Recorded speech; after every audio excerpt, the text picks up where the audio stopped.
Hello friend, good morning. कैसे हैं आप सब लोग? बेहतर होंगे। आइए शुरू करते हैं वो टॉपिक जिसका हमें बहुत बेसब्री से इंतजार था। मुझे ही नहीं, आपको ही नहीं, लगभग सारे स्टूडेंट को ग्रामर के उस टॉपिक का बहुत ज़्यादा इंतजार रहता है। अभी तक आप भी सोच रहे होंगे कि सर वो टॉपिक क्यों नहीं शुरू कर रहे हैं, क्योंकि उस टॉपिक से पढ़ने से पहले हमें उसके बारे में बहुत कुछ जानना होता है, जो कि हमारे ग्रामर का आधार होता है। ठीक है, वो ग्रामर की जो है एक प्रकार से कह लीजिए कि बीम होती है, जिस पर पूरा ग्रामर हमारा तैयार होता है, जिस पर पूरा ग्रामर हमारा खड़ा होता है। तो वो चैप्टर हमने, वो सारे चैप्टर्स, वो सारे टॉपिक्स एक एक करके हमने अब तक पढ़ लिया।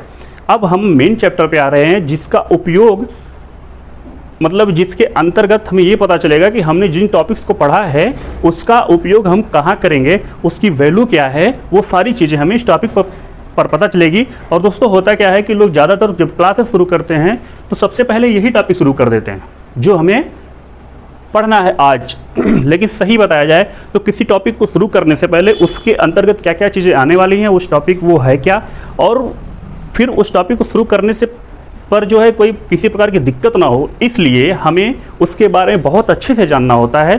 फिर हम आते हैं अपने मेन टॉपिक पर। ठीक है, तो वो टॉपिक का नाम है दोस्तों टेंस, जैसा कि बोर्ड पर लिखा हुआ है। टेंस मीन्स क्या होता है?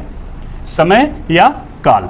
इसके दौरान दोस्तों हम ट्रांसलेशन करना सीखेंगे, जो हिंदी टू इंग्लिश होगा, और हम चाहे तो इंग्लिश से हिंदी भी करना सीख जाएंगे। ठीक है, एक एक करके चलिए टेंस को हम पढ़ते हैं। हमारा आज का जो टॉपिक है, जो हम लेकर के आए हैं, उसका नाम है टेंस। बहुत इंपॉर्टेंट टॉपिक दोस्तों, बहुत आसानी से समझ में आ जाएगा, और अगर थोड़ा सा भी आप लोग ध्यान देंगे तो एक एक चीज़ें ऐसी क्लियर हो जाएंगी कि दोबारा आपको पढ़ने की ज़रूरत नहीं पड़ेगी। चलिए शुरू करते हैं। पहले तो हम ये जानते हैं टेंस टेंस मीन्स क्या होता है? समय या काल।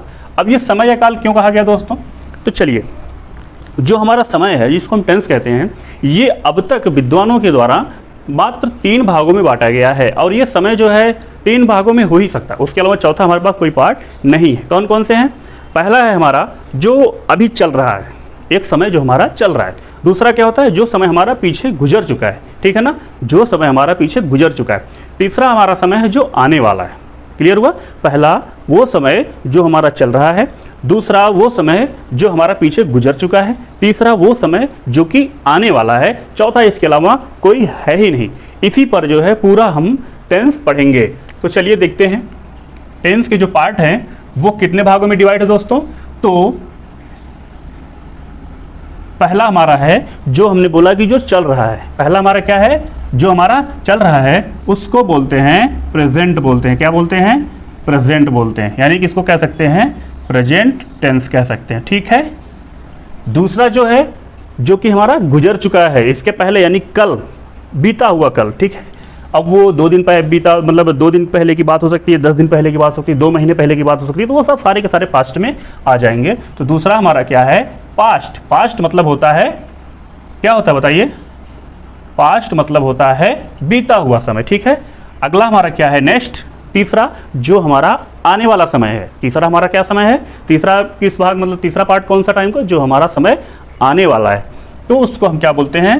Future tense. क्या बोलते हैं? Future tense. ठीक है, फ्यूचर टेंस बोलते हैं। चलिए अब इसमें देखिए, ये तो हमने इसको 3 पार्ट में डिवाइड कर लिया, प्रेजेंट, पास्ट और फ्यूचर। ये चीज़ क्लियर हो गया? बताइए, प्रेजेंट, पास्ट और फ्यूचर याद करते चलिए, अभी आपको इस समय याद भी हो जाएगा। ठीक है, बस ध्यान से हमारे साथ बने रहिए, और अगर चैनल पर नए हैं तो सब्सक्राइब कर लीजिएगा, बेल आइकन दबा के रखिएगा, ताकि जब भी हमारी वीडियो आए सबसे पहले आपको पहुंच जाए। तो हमारे साथ बने रहिए, बस समझते रहिए, एक एक पॉइंट कॉपी कलम लेकर के बैठिए और नोट करते जाइए सारी चीज़ें। देखिए, कभी भी आपको दोबारा टेंस पढ़ने की जरूरत नहीं पड़ेगी। प्रेजेंट टेंस, जिसको हम कहते हैं क्या? अभी हमने बताया क्या कहते हैं? जो समय चल रहा है उसको क्या कहते हैं? वर्तमान कहते हैं। क्या कहते हैं? वर्तमान काल कहते हैं। क्या कहते हैं? वर्तमान काल। ठीक है ना, यानी कि जो समय हमारा चल रहा है उसको क्या बोलेंगे? वर्तमान। प्रेजेंट, प्रेजेंट मीन्स वर्तमान। ठीक है। नेक्स्ट है पास्ट, यानी कि जो समय हमारा बीत चुका है उसको क्या बोलेंगे? पास्ट। पास्ट मीन्स क्या होता है दोस्तों? बोलिए। इसको बोलेंगे भूतकाल। ठीक है ना, यानी कि जो चीज़ें गुजर चुकी होती हैं उसको क्या कहते हैं? भूत कहते हैं। जो चीज़ें गुजर गई उसको क्या बोलते हैं? भूत बोलते हैं ना, तो वही भूतकाल हो गया, उसी से रिलेटेड है कि जो चीज़ें गुजर गई हैं उसको क्या बोलते हैं? भूतकाल बोलते हैं। क्लियर हुआ? नेक्स्ट हमारा है फ्यूचर टेंस, यानी कि जो बीता हुआ समय है, यानी कि जो समय हमारा आने वाला, उसको क्या बोलेंगे? फ्यूचर टेंस बोलेंगे। और हिंदी में क्या बोलेंगे? बोलिए। भविष्यत काल बोलेंगे। क्या बोलेंगे? आने वाला समय ना भविष्यत काल बोलेंगे या भविष्य बोल सकते हैं, यानी कि जो हमारा आने वाला समय है। समझ में आ रहा है ना? ये तीनों चीज़ क्लियर हुई। फिर से देख लीजिए, टेंस यानी कि समय या काल कितने भागों में बांटा गया? 3 भागों में बांटा गया, प्रेजेंट में, पास्ट में, फ्यूचर में। प्रेजेंट किसको कहते हैं? जो समय हमारा चल रहा है उसको वर्तमान, और पास्ट किसको कहते हैं? जो समय हमारा पीछे गुजर चुका है, निकल चुका है, उसको भूत बोलते हैं, भूतकाल बोलते हैं। और जो समय हमारा आने वाला है उसको बोलते हैं फ्यूचर टेंस यानी कि भविष्यत काल। समझ में आ रहा है? अब दोस्तों ये जो हैं हमने इनको समझ लिया, अब इनकी थोड़ी सी पहचान हम देख लेते हैं पहले। कैसे? एग्जाम्पल के तौर पे, जैसे एग्जाम्पल हम इसको देके समझाएंगे। जैसे एक सेंटेंस है, मैं आम खाता हूँ। क्या है? मैं आम खाता हूँ। मैं आम खाता हूँ। ठीक है, मैं आम खाता हूँ, ये हमारा सेंटेंस हो गया। दूसरा जैसे हो गया, मोहन बाजार जा रहा है। दूसरा सेंटेंस हमारा क्या हो गया? मोहन बाजार जा रहा है। अब देखिए, वर्तमान की बात हमने करी, प्रेजेंट की बात करी, यानी कि जो समय अभी चल रहा है उसकी बात मैंने करी। तो एग्जाम्पल के तौर पर जैसे मैं आम खाता हूँ, तो मैं आम खाता हूँ यानी कि मैं इस समय आम खा रहा हूँ। क्लियर है ना? मैं इस समय आम खा रहा हूँ, ना कि खा चुका हूँ, मैं इस समय आम खा रहा हूँ। दूसरा, भूतकाल की बात करें तो जैसे जो चीज़ें बीत चुकी हैं, जो समय बीत चुकी, जैसे अब यहाँ पे मैं इसी को लिख दूँ कि मैं आम खाता था।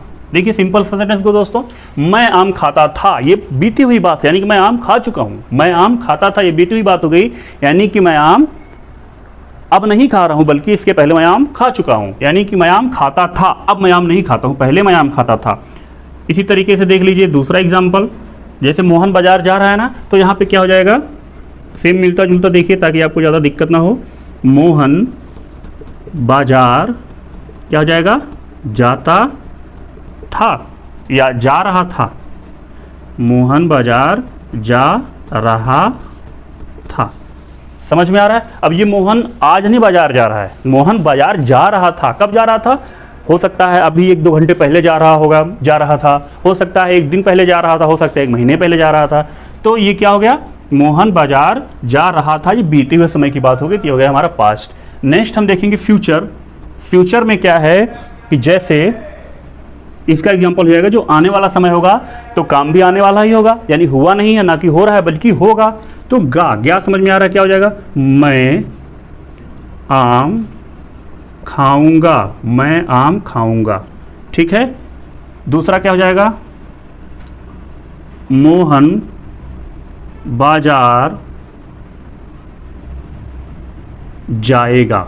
अब देखिए सेंटेंसेस को हमने एकदम मिलता जुलता रखा है, इसमें हमें समझने में बहुत आसानी होगी। फिर से एक बार देख लीजिए, प्रेजेंट की बात करेंगे तो वर्तमान समय की बात हो रही है, अभी की बात हो रही है। जैसे मैं आम खाता हूँ, मैं पढ़ाता हूँ, मैं जाता हूँ, मैं गाता हूँ, या मैं गा रहा हूँ। मोहन बाजार जा रहा है, मोहन हंस रहा है, राकेश खेल रहा है, पिंटू दौड़ रहा है। ठीक है ना? ये वर्तमान की बात हो गई। उसी तरीके से भूतकाल की बात करें, मैं आम खाता था, वह सोता था, रिंकी हंस रही थी, मोहन बाजार जा रहा था। ठीक है ना? इस तरीके से चीज़ें था, ये बात जो है भूतकाल की हो गई। अगर हम भविष्यत काल की बात करें तो मैं आम खाऊंगा, मोहन बाजार जाएगा, सोहन हंसेगा, वह कल पढ़ेगा। ठीक है ना? तो इस तरीके से ये चीज़ें कहाँ हो जाएंगी? फ्यूचर की बात हो जाएंगी।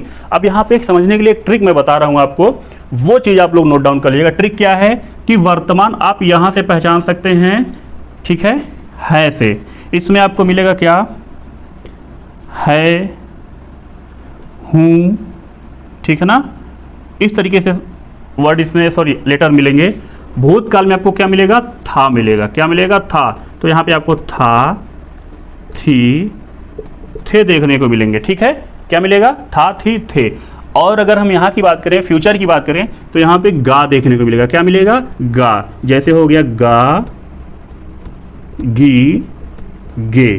ठीक है ना? अब इन तीनों को आप एज अ ट्रिक चाहे तो नोट कर सकते हैं। है, ही, हूँ। ठीक है? और गा, गी, गे, था, थी, थे, ये आपका एज ए ट्रिक हो जाएगा सेंटेंस पहचानने के लिए कि किस टेंस का है। ये ट्रिक मात्र समझने के लिए, ये कोई नियम नहीं है, ये आपको कहीं नहीं मिलेगा, बस इसको एज ए ट्रिक याद कर लीजिए। अगर ऊपर की समझ में आई होंगी तो बड़े आराम से आप इसको याद कर सकते हैं, ठीक है ना। अगर इतना समझ में आ गया हो आप स्क्रीनशॉट ले लीजिए। फिर हम आगे एक को जो है क्या करेंगे, एक एक को डिफाइन करेंगे, इनके और पार्ट्स को देखेंगे, ठीक है। तब तक आप इतना स्क्रीनशॉट ले लीजिए और फिर हम मिलते हैं इसके अगले पार्ट्स को लेकर के। आइए दोस्तों, हमने टेंस को देख लिया, टेंस के तीनों प्रकारों को देख लिया। अब हम उन तीनों प्रकार के जो है सब पार्ट को देखते हैं, यानी कि जो हमारा प्रेजेंट, पास्ट, फ्यूचर है, इनके भी अलग अलग पार्ट होते हैं, ठीक है ना। उनको एक एक करके देखते हैं। चलिए, पहला हमने देखा था प्रेजेंट टेंस, देखा था, क्या देखा था, प्रेजेंट टेंस। दूसरा हमने क्या देखा था, पास्ट टेंस देखा था, ठीक है ना। तीसरा हमने देखा था फ्यूचर टेंस देखा था, क्या देखा था, फ्यूचर टेंस देखा था। ये हमारे तीनों पार्ट्स मिल गए थे किसके, टेंस के। लेकिन अब हम इनको कितने भागों में डिवाइड किया गया है इनको हम देखेंगे, जिसमें से पहला है इनडेफिनिट टेंस। क्या है, इनडेफिनिट टेंस, ठीक है ना, इनडेफिनिट टेंस। दूसरा क्या है, दूसरा है कॉन्टिन्यूअस टेंस, कॉन्टिन्यूअस बोलते हैं इसको। तीसरा है क्या, परफेक्ट टेंस, क्या है, परफेक्ट टेंस, ठीक है। और चौथा क्या है, परफेक्ट कॉन्टिन्यूअस टेंस, ठीक है ना। अब ये जो है indefinite tense, continuous, perfect continuous, ये हमने शॉर्ट फॉर्म में क्यों लिख दिया इसको, अब यहाँ समझिएगा, क्योंकि यही सेम एज चारों तीनों के होते हैं। यानी कि जैसे इसको हम पढ़ेंगे present indefinite tense, present continuous tense, present perfect tense, present perfect continuous tense. चाहे तो यहाँ पे हम पी लगा सकते हैं इस तरीके से समझने के लिए। इसको हम क्या पढ़ेंगे, प्रेजेंट के लिए पढ़ेंगे present indefinite tense, present continuous tense, present perfect tense, present perfect continuous tense. ये चारों आप लोग याद करके रखिएगा, ठीक है ना। Present indefinite, present continuous, present perfect और प्रेजेंट परफेक्ट कॉन्टिन्यूअस टेंस। अगर हम पास्ट की बात करें, बताने की जरूरत तो है नहीं पास्ट किसको कहते हैं, ये भी आपने देखा। तो इसको भी सेम इसी जो है इसी तरीके से कैटेगराइज किया गया है। इसको लेके पढ़ेंगे तो हो जाएगा पास्ट इंडेफिनिट, क्या हो जाएगा, पास्ट। चलिए इसको भी लिख देते हैं, ये भी हमारा इंडेफिनिट टेंस है, ठीक है ना, समझने में आसानी होगी। और ये भी हमारा कॉन्टिन्यूअस है, क्या है, कॉन्टिन्यूअस टेंस है, परफेक्ट है, परफेक्ट टेंस। और ये हमारा परफेक्ट कॉन्टिन्यूअस टेंस है, ठीक है ना। ये समझ में आ रहा है ना। चलिए अब इसमें भी हम लिख देते हैं, सेम वही चीज है, indefinite tense, continuous tense, perfect tense और क्या है, perfect continuous tense, perfect continuous tense. देखिए कितना आसान है समझना, एकदम बहुत इजीली आपको समझा देंगे हम, बस आप हमारे साथ बने रहिए और ध्यान से समझिएगा। प्रेजेंट के साथ पढ़ेंगे present indefinite, present continuous, present perfect tense, present perfect continuous, clear. Past के लिए देखेंगे past indefinite, past continuous, past perfect, past perfect continuous. उसी तरीके से फ्यूचर के लिए हम देखेंगे, फ्यूचर को जो डिवाइड किया गया, future indefinite, future continuous, future perfect और फ्यूचर परफेक्ट कॉन्टिन्यूअस। ये चारों टेंस हमें, मतलब इन तीन टेंसों को जो है ऐसे ऐसे डिवाइड किया गया है। एकदम समझना बिल्कुल आसान है, बस ये आप चारों याद कर लीजिए, क्या क्या, indefinite, continuous, perfect, perfect continuous, ठीक है ना। क्या क्या याद करना है, इंडेफिनिट, कॉन्टिन्यूअस, परफेक्ट और परफेक्ट कॉन्टिन्यूअस। इनको याद कर लेंगे तो आप सबका बता सकते हैं, जैसे present indefinite, present continuous, present perfect और present perfect continuous, past indefinite, past continuous, past perfect continuous, future indefinite, future continuous, future perfect और फ्यूचर परफेक्ट कॉन्टिन्यूअस टेंस, ठीक है ना। इस तरीके से आप तीनों का बता सकते हैं। हमें लग रहा है आपको अच्छी तरीके से याद हो गया होगा, नहीं याद हुआ होगा तो इसको याद कर लीजिएगा, बहुत आसान है। अब हम क्या करेंगे, एक एक को पढ़ेंगे, ठीक है ना, एक एक टेंस को पढ़ेंगे। जैसे प्रेजेंट इंडेफिनिट को पहले समझेंगे, एग्जाम्पल उसका फार्मूला क्या होता है, इसको कैसे हम ट्रांसलेट करते हैं। फिर प्रेजेंट कंटिन्यूअस टेंस के जो है सेंटेंसेस को समझेंगे कि इसका फार्मूला क्या है, फिर इसको कैसे सॉल्व करते हैं। फिर पास्ट परफेक्ट, यानी एक एक करके सबको हम समझेंगे कि इनके टेंसेस, इनके सेंटेंसेस कैसे होते हैं, उनकी पहचान क्या होती है, उनका फार्मूला क्या होता है उनको ट्रांसलेट करने का, और उनको ट्रांसलेट कैसे किया जाता है। समझ में आया? चलिए अब जो है हम इसको आप स्क्रीनशॉट ले लीजिए, समझने में आसानी होगी। तब तक हम जो है फिर हम इसके बाद एक एक को हम समझेंगे। ओके, आइए फ्रेंड्स, अब हम एक एक को यहाँ पर समझेंगे। यहाँ तक आपको समझ में आ गया होगा। एक बार फिर से रिकॉल करते हैं। हमने देखा टेंस, ठीक है, टेंस के बारे में हम समझें, टेंस कहते किसे हैं, उसको कितने पार्ट में डिवाइड किया गया हमने ये भी देखा, और उनके जो तीनों पार्ट्स हैं उनका सब डिवीजन भी हम देखें, यानी कि उनके उपभाग भी हम देखें कि प्रेजेंट को कितने में डिवाइड किया गया है, पास्ट कितने में डिवाइड किया गया, फ्यूचर को कितने में डिवाइड किया गया है। अब उनके जो सब पार्ट्स हैं उनको हम एक एक करके समझने का प्रयास करेंगे। और मैं तो कहता हूं कि आप एक कॉपी और कलम लेकर के बैठिएगा, जो भी चीज़ें मैं बता रहा हूं उसको नोट करते जाइएगा, क्योंकि यहाँ टेंस इतना बेहतर तरीके से आपको बताया जाएगा, अगर आप पढ़ लिए तो कभी भूलेगा नहीं। ठीक है, चलिए हम एक एकदम सीरियल से सरल भाषा में समझेंगे। प्रेजेंट टेंस, सबसे पहले हम क्या देखेंगे, प्रेजेंट इंडेफिनिट टेंस, ठीक है ना। प्रेजेंट इंडेफिनिट टेंस किसका पार्ट है, प्रेजेंट का, ठीक है ना।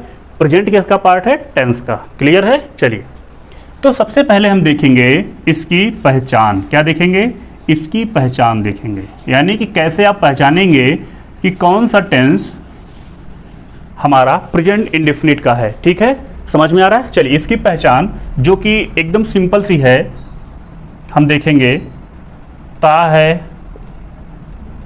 ती है, ते है। ठीक है, ये एक मिलेगा, कहाँ मिलेगा, ये मिलेगा हमें वाक्य के अंत में, वाक्य के अंत में। ठीक है ना, वाक्य के अंत में, सेंटेंस के लास्ट में हमें ता है, ती है, ते है देखने को मिल जाता है। एकदम सिंपल सी पहचान होती है। ठीक है, चलिए इसको आगे बढ़ाने से पहले एक चीज़ मैं बता दूं कि जो प्रेजेंट इंडेफिनिट होता है वह सिंपल प्रेजेंट भी होता है। ठीक है, तो सिंपल प्रेजेंट अपने आप में एक बहुत बड़ा चैप्टर है, उसको हम इसके बीच में अगर पढ़ना शुरू करेंगे तो महीनों लग जाएंगे हमें टेंस खत्म करने में। तो सिंपल प्रेजेंट जो टेंस है, सिंपल प्रेजेंट इंडेफिनिट, ये टेंस खत्म होने के बाद एक स्पेशल क्लास हम इसकी लेकर के आएंगे और आपको समझा देंगे। ठीक है ना, जैसे उसमें ये आपको ता है, ती है, ते है देखने को नहीं मिलता है, उसमें कुछ दूसरी चीज़ें होती हैं, यानी इसके अलग जो चीज़ें बचती हैं वो सिंपल प्रेजेंट में आता है। तो वो हम आपको टेंस खत्म होने के बाद एक स्पेशल क्लास लेकर के आपको बता देंगे। हो सकता है प्रेजेंट इंडेफिनिट प्रेजेंट खत्म होने के बाद ही हम बता दें, लेकिन एक अलग क्लास में आपको हम सिंपल प्रेजेंट समझाएंगे। ठीक, ये हो गया हमारी पहचान। दूसरी चीज़ क्या है कि हम जब इसको पहचान लिए तो हमें पहचान मिल गई कि ये प्रेजेंट इंडेफिनिट टेंस है, क्लियर हो गया, तो हम आते हैं कि इसको हम बनाएंगे कैसे। कैसे बनाएंगे, ये होता है रूल, यानी कि नियम। कैसे बनाएंगे, ठीक है, नियम में हमारा आता है क्या, एक है फार्मूला। नियम में अभी फार्मूला नहीं देखेंगे, अभी हम थोड़ी सी चीज़ों को समझते हैं। बनाने का नियम, यानी कि ट्रांसलेट करने का नियम कहिए, या फिर कहिए, चलिए ट्रांसलेट ही लिख देते हैं, ट्रांसलेट, ट्रांसलेशन, ट्रांसलेशन के नियम। अब इसको हम कैसे ट्रांसलेट करेंगे, इसको समझिएगा, बहुत ध्यान समझिएगा। तो सबसे पहली चीज़ इसमें हम देखेंगे क्या, सबसे इंपॉर्टेंट चीज़ होती है दोस्तों, जब भी हम कोई भी टेंस को ट्रांसलेट करेंगे तो सबसे इंपॉर्टेंट चीज़ होती है उसकी हेल्पिंग वर्ब और मेन वर्ब। ये दोनों चीज़ आपको रटना पड़ेगा, दिमाग में बैठाना पड़ेगा कि हेल्पिंग वर्ब क्या होती है उस टेंस की और मेन वर्ब कौन सी लगती है। मैं टेंस खत्म होने के बाद एक छोटी सी क्लास बाय ट्रिक लेकर के आऊँगा, जिसमें आपको हम मात्र एक चार्ट में वो चीज़ें आपको हम बता देंगे कि उसका हेल्पिंग वर्ब क्या है, उसका मेन वर्ब क्या है। ठीक, तो बनाने के नियम में सबसे पहले हम देखेंगे कि हमें हेल्पिंग वर्ब कौन सी लेनी है इसमें। ठीक है ना, अब आप हेल्पिंग वर्ब और क्या दूसरी देखेंगे, दूसरी देखेंगे मेन वर्ब। अब आप बिल्कुल भी यहाँ पर मत कंफ्यूज होइएगा, क्यों, क्योंकि मैंने वर्ब आपको पहले से बता रखी है कि वर्ब क्या होता है और हेल्पिंग वर्ब क्या होता है, मेन वर्ब क्या होता है। ये हम आपको वर्ब की क्लास में बहुत बेहतरीन तरीके से डिटेल में समझाए हैं। अगर आप नहीं समझे हैं तो जाकर के हमारी प्लेलिस्ट में वर्ब की क्लास जरूर देखिएगा, वहाँ समझ में आ जाएगा। ठीक, इसीलिए सारी चीज़ों को बताया गया है। क्यों? क्योंकि टेंस पढ़ाने के दौरान जब हम चैप्टर शुरू करें तो बीच बीच में जो वर्ड आए ना उसमें आप कन्फ्यूजन ना हो। अभी मैं जैसे लिख दूँ ऑब्जेक्ट तो आप कहेंगे सर ऑब्जेक्ट क्या है, अभी मैं लिख दूं एडवर्ब तो आप कहेंगे एडवर्ब क्या है, अभी मैं लिख दूं प्रोनाउन आप कहेंगे सर प्रोनाउन क्या है, अभी मैं लिख दूं नाउन आप कहेंगे नाउन क्या है। तो क्वेश्चन आपके दिमाग में ना आए, आप कंफ्यूज ना हो, इसलिए इन शब्दों को, इन चीज़ों को पहले आपको बता दिया गया है। क्लियर है ना? अभी देखिएगा, तो इसकी मेन जो हेल्पिंग वर्ब आती है वो आती है डू और डज आती है। क्या आती है? डू और डज आती है। ठीक, डू और डज आती है। ठीक, देखिए हेल्पिंग वर्ब आपको मिलेगी डू और क्या मिलेगी? डज। लेकिन मेन वर्ब यहाँ पे आपको क्या मिलेगी? वर्ब जो आएगी वो वर्ब की फर्स्ट फॉर्म आती है। ठीक है, और कहीं कहीं पर इसके साथ एस या ईएस लग जाता है, इस बात को ध्यान रखिएगा।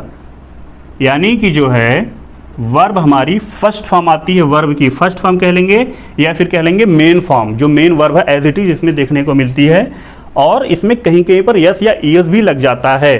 ठीक है, अब डू डज की बात करेंगे तो डू कहाँ लगता है, डज कहाँ लगता है, ये जानना जरूरी है आपके लिए।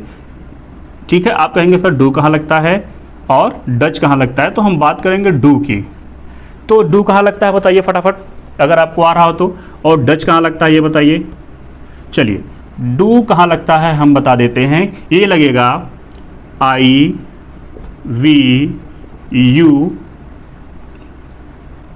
दे, और कहाँ लगता है? आई वी यू दे, और लगेगा प्लूरल नंबर सब्जेक्ट के साथ लगेगा। कहाँ लगेगा? प्लूरल नंबर सब्जेक्ट के साथ लगेगा। अब देखिए यहाँ पर आपको सिंगुलर और प्लूरल भी बता दिया गया है, याद आ रहा होगा। अगर आप रेगुलर क्लास में बने हैं तो आपको सिंगुलर नंबर, प्लूरल नंबर भी बताया गया है, सब्जेक्ट भी बताया गया है। सब्जेक्ट किसे कहते हैं? जब हम आपको पढ़ा रहे थे सेंटेंस तो आप सब्जेक्ट और प्रेडिकेट सेंटेंस के दो पार्ट बताए थे, वहाँ पे सब्जेक्ट भी आपको समझ में आ गया होगा। ठीक है ना? जो भाई नए हैं उनको दिक्कत होगी, वो जाके पिछली क्लासेस देख लेंगे, जो पुराने हैं उनको बहुत अच्छे समझ में आएगा। चलिए, डज कहाँ लगाते हैं ये देख लेते हैं। डज लगाएंगे he, she, it and singular number subject के साथ लगाएंगे। कहाँ लगाएंगे? सिंगुलर नंबर सब्जेक्ट के साथ लगाएंगे। क्लियर हुआ? देखिए कितना अच्छे समझा रहे हैं आपको कि हेल्पिंग वर्ब आपको यहाँ पे डू डज मिलेगी, लेकिन आप कंफ्यूज हो जाएंगे सर डू का प्रयोग कहाँ करें, डज का प्रयोग कहाँ करें। तो डू का प्रयोग हम करेंगे जब हमें subject I we you they या फिर प्लूरल नंबर का कोई सब्जेक्ट मिल जाएगा। प्लूरल नंबर मतलब एक से अधिक मिल जाएगा। और डज का प्रयोग कहाँ करेंगे? जब हमें he, she, it and singular number subject मिलेगा। सिंगुलर मतलब अकेला। एक चीज यहाँ पे देखिएगा, इसको शॉर्ट फॉर्म में कह सकते हैं क्या कि थर्ड पर्सन के प्रोनाउन हैं। आपको प्रोनाउन हम बताए थे ना, बहुत अच्छे से समझिएगा। तो प्रोनाउन बताए थे तो इसको हम ही, सीट हमें कहाँ मिलेगा? ये हमें मिलेगा थर्ड पर्सन सिंगुलर नंबर के प्रोनाउन है। ठीक है ना? Third person singular number. देखिए सिंगुलर नंबर यहाँ पे आ गया ना। अब हमें लग रहा है कोई दिक्कत आपको नहीं हो रही समझने में कि डू का प्रयोग कहाँ करें और डज का प्रयोग कहाँ करें। फिर से देख लीजिए, हमें दो चीज़ों का ध्यान देना है ट्रांसलेशन करते समय। कोई भी टेंस हो, दो चीजें कौन सी? एक हेल्पिंग वर्ब, एक मेन वर्ब। हेल्पिंग वर्ब इसका हम देखेंगे, हमें प्रेजेंट इंडेफिनिट का हेल्पिंग वर्ब मिल रहा है डू और डज। तो हम डू का प्रयोग कहाँ करेंगे, डज का प्रयोग कहाँ करेंगे? डू का प्रयोग करेंगे I we you they plural number subject के साथ। डज का प्रयोग करेंगे he, she, it and singular number subject के साथ। अगर ये देखने को मिल जा रहा है तो हम यहाँ पे डज का प्रयोग करेंगे। बात करेंगे मेन वर्ब की, किसमें एस या ईएस का प्रयोग कहाँ करते हैं। ठीक है ना? एस या ईएस का प्रयोग कहाँ करते हैं? तो बहुत आसानी समझिएगा कि एस या ईएस का प्रयोग हम तब करेंगे जब हमारा सब्जेक्ट क्या हो? सब्जेक्ट हो क्या हो? सब्जेक्ट हो सिंगुलर नंबर। सिंगुलर नंबर का सब्जेक्ट हमें देखने को मिल जा रहा है, वहां पर हम यस या ईएस लगाएंगे। और दूसरा चीज सेंटेंस हमारा किस में होना चाहिए? सेंटेंस हमारा पॉजिटिव होना चाहिए। क्या होना चाहिए? पॉजिटिव सेंटेंस होना चाहिए, ठीक है ना। पॉजिटिव सेंटेंस मतलब क्या होता है, यानी कि सकारात्मक वाक्य होना चाहिए, सकारात्मक, ठीक है ना। पॉजिटिव कह सकते हैं आप, अफर्मेटिव कह सकते हैं इसको, ये आपको बताया गया है बहुत अच्छी तरीके से। समझ में आ रहा है, दोनों चीज़ क्लियर हो गया। मेन वर्ब के साथ हम वर्ब की फर्स्ट फॉर्म लगाते हैं इसमें, लेकिन अगर हमें सब्जेक्ट सिंगुलर नंबर कोई देखने को मिल जा रहा है और सेंटेंस पॉजिटिव है, यानी कि अफर्मेटिव सेंटेंस है, सकारात्मक वाक्य है, वाक्य क्या सकारात्मक है, तो वहाँ पर हम यस या ईएस का प्रयोग बड़े आराम से कर देंगे। लेकिन अगर नेगेटिव है, ठीक है ना, ये कहाँ पे करेंगे, इस चीज़ को ध्यान दीजिएगा। डू डज का प्रयोग हम करते हैं किसमें, अफर्मेटिव सेंटेंस में करते हैं। किसमें करते हैं, अफर्मेटिव में। अभी हम अफर्मेटिव की बात कर रहे हैं। अफर्मेटिव मतलब क्या हो गया, सकारात्मक की बात कर रहे हैं, सकारात्मक वाक्य की बात कर रहे हैं। ये हमारा यहाँ पे डू डज का प्रयोग करेंगे, मेन वर्ब में एस या ईएस लगाते हैं। लेकिन अगर यहाँ पे एक नोट कर लीजिएगा कि अगर सेंटेंस नेगेटिव हो, क्या हो, नेगेटिव हो या इंट्रोगेटिव हो, यानी कि प्रश्नवाचक हो, इंट्रोगेटिव हो, तो वहां पर डू और डज का प्रयोग तो करते हैं, लेकिन डू डज का प्रयोग होगा, लेकिन यस और ईएस का प्रयोग नहीं करते। समझ में आ रहा है ना। डू डज का प्रयोग तो कर देंगे क्योंकि इसके बगैर नेगेटिव और इंट्रोगेटिव होगा ही नहीं, लेकिन मेन वर्ब में जो है एस या एस का प्रयोग नहीं करेंगे। और याद रखिएगा, अफर्मेटिव जो सेंटेंस हमारा सकारात्मक वाक्य, इसमें हम हेल्पिंग वर्ब का प्रयोग नहीं करेंगे। अब फिर से समझिएगा, लेकिन इसका हम प्रयोग सकारात्मक वाक्य में करेंगे, इसका प्रयोग नहीं करेंगे। अब फिर से एक बार समझिए कि जो ट्रांसलेशन के नियम पहचान है, ताहत तीहते मिल जाएंगे प्रेजेंट इंडेफिनिट टेंस में। हेल्पिंग वर्ब और मेन वर्ब का विशेष ध्यान देना है। हेल्पिंग वर्ब हमारा डू डज मिल जाएगा, मेन वर्ब हमारा वर्ब की फर्स्ट फॉर्म मिल जाएगा, ठीक है। अब डू डज का प्रयोग कहाँ करेंगे, डू के साथ, डू का प्रयोग I we you they plural number subject के साथ, डज का प्रयोग he she it and singular number subject के साथ करेंगे। वर्ब में यस या ईएस का प्रयोग कब करेंगे, जब सब्जेक्ट हमारा सिंगुलर नंबर हो, सेंटेंस पॉजिटिव हो। क्लियर है ना। तो लेकिन अगर सेंटेंस नेगेटिव या इंट्रोगेटिव होता है, ये डू डज का प्रयोग पॉजिटिव में नहीं करेंगे। याद रखिएगा, डू डज का प्रयोग पॉजिटिव सेंटेंस में, ये हमने लिखा ना, सकारात्मक में नहीं करेंगे। लेकिन जब यही हमारा नेगेटिव हो या इंट्रोगेटिव हो, तब वहां पर हम डू डज का प्रयोग कर लेंगे और यस या इसका प्रयोग तब नहीं करेंगे। एक चीज, छोटा सा ट्रिक आप याद रखिएगा कि इन दोनों में से, किन दोनों में से, डू डज और यस या ईएस में से जब इसका प्रयोग होगा तब इसका प्रयोग नहीं होगा। यहां देख लीजिए, डू डज, ठीक है ना, और यस या ईएस कहां पे, वर्ब की फर्स्ट फॉर्म में। ये एक छोटा सा ट्रिक है कि अगर एस या ईएस का प्रयोग हो गया मेन वर्ब में, तो डू डज का प्रयोग नहीं होगा। अगर डू डज का प्रयोग हो गया हेल्पिंग वर्ब के रूप में, तो यस या ईएस नहीं लगेगा। ये छोटा सा ट्रिक समझने के लिए है। बहरहाल ये याद रखिएगा, फिर मैं बार बार कह रहा हूँ, अफर्मेटिव में डू डज का प्रयोग नहीं करेंगे, नेगेटिव में इंट्रोगेटिव में डू डज का प्रयोग कर लेंगे, और अफर्मेटिव में एस या एस लगाते हैं, लेकिन नेगेटिव इंट्रोगेटिव में एस या एस नहीं लगाते हैं। अब इन तीनों चीज़ों को हम सेंटेंस और एग्जाम्पल के अनुसार समझेंगे, ठीक है ना। इसको स्क्रीनशॉट ले लीजिए, अगर आप चाहें तो मैं इसके बाद आपको 2-3 एग्जाम्पल देकर समझा रहा हूँ। चलिए, आप इसके साथ ले लिए हैं, आइए अब एक एक करके हम इनका एग्जाम्पल समझते हैं, ठीक है। रिवीजन करते रहिएगा, रिवीजन नहीं करेंगे सब भूल जाएगा। इतनी मेहनत करके आपको समझाया जा रहा है कि चीज़ें अगर आज समझ लेंगे तो आने वाले समय में, आने वाले क्लासेस में आपको बिल्कुल भी आसान नहीं होगी और प्रॉब्लम एकदम नहीं होगी। चलिए, जैसे एक सिंपल सा लेते हैं, वह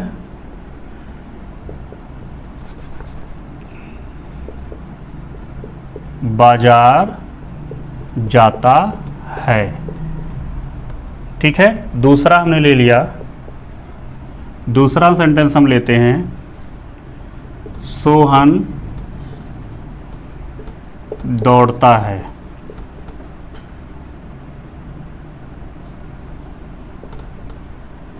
यहाँ पे मैं कर लेता हूँ, दोनों एक ही पर्सन के हो जा रहे हैं, मैं कर लूँगा तो सही रहेगा। चलिए, दो सेंटेंस हमने लिया है, सोहन दौड़ता है, मैं बाजार जाता हूँ।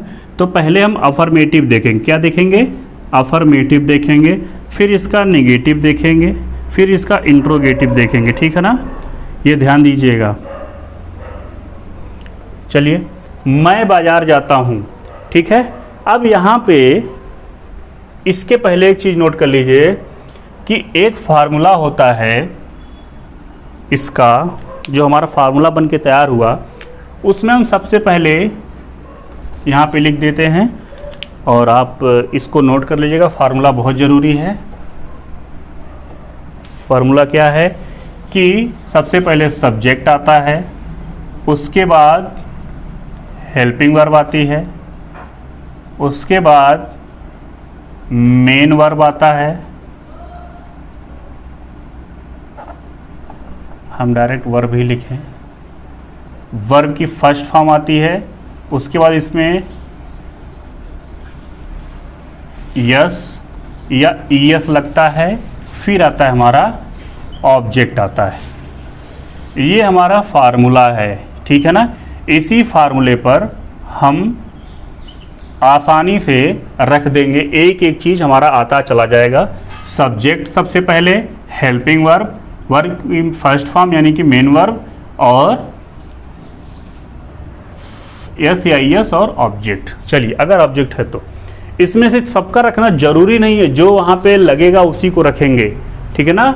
चलिए देखिए, मैं बाजार जाता हूँ, सबसे पहले हमारा सब्जेक्ट क्या है? मैं को हमने लिख दिया आई।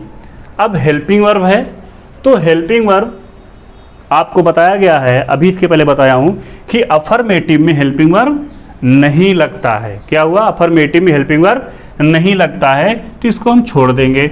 वर्ब की फर्स्ट फॉर्म, वर्ब क्या है? जाता, जाना, तो इसका क्या हो जाएगा? गो। फर्स्ट फॉर्म है गो, सेकंड फॉर्म वेंट और थर्ड फॉर्म गॉन होता है, ठीक है ना। आई गो। अब यहाँ पे यस या यस की बात करें तो मैंने आपको बताया था कि यस या यस कहाँ लगता है, रिकॉल करिएगा। आप स्क्रीनशॉट ले होंगे, देखिएगा। यस या यस वहाँ लगता है कि जहाँ पर ही, सी, इट और वर्ब की third form, sorry, he, she, it और सिंगुलर नंबर हमें देखने को मिल जाता है सब्जेक्ट में। तो यहाँ पे तो आई है, तो आई के साथ इसमें यस लगेगा? नहीं लगेगा, ठीक है ना। आई गो टू, क्या हो जाएगा? इसके बाद हमारा ऑब्जेक्ट आ रहा है, ऑब्जेक्ट के रूप में यहाँ पे आया मार्केट, बाजार, तो बाजार क्या हो जाएगा? Market. I go to the market. ये हमारा ट्रांसलेशन बन करके तैयार हो गया, ठीक है ना। I go to the market. Clear हुआ? एक बार फिर से देख लीजिए। अब मैं बार बार आपको नहीं बताऊंगा यस यस कहाँ लगता है, कहाँ नहीं लगता है, वर्ब कहाँ लगता है, हेल्पिंग वर्ब कहाँ लगता है, कहाँ नहीं लगता है, ये आप देखिएगा जा करके। आप इसीलिए मैंने आपको स्क्रीनशॉट लेने के लिए बोला। नेगेटिव की बात करेंगे तो नेगेटिव और इंट्रोगेटिव में हेल्पिंग वर्ब आता है, ठीक है ना। तो देखिए, इसी का नेगेटिव बनाएंगे आई। नेगेटिव में क्या करना है? जब हमारा नेगेटिव हो जाएगा तो सब सेम एज रहेगा, बस हेल्पिंग वर्ब के साथ हमें क्या लगा देना है? नॉट लगा देना है। क्या लगा देना है? नॉट लगा देना, बाकी सेम एज रहेगा। हेल्पिंग वर्ब इसलिए आता है क्योंकि हेल्पिंग वर्ब के साथ नॉट लगता है। हो जाएगा आई। अब आई के साथ हेल्पिंग वर्ब डू या डज लगाना है, तो इसमें क्या लगेगा? आई के साथ डू लगेगा, देख लीजिएगा जाकर के पीछे। हो जाएगा आई डू नॉट, फिर हमारा आ गया क्या? Main verb, I do not go to the market. Clear हुआ? समझ में आ रहा है? बोलिए, ये दोनों चीज़ समझ में आ गई। अभी इंट्रोगेटिव आपको नहीं बताएंगे, अभी ज़्यादा हो जाएगा। इंट्रोगेटिव में थोड़ा सा रूल्स हैं इसके, इसलिए अभी अफर्मेटिव और नेगेटिव ही समझिए।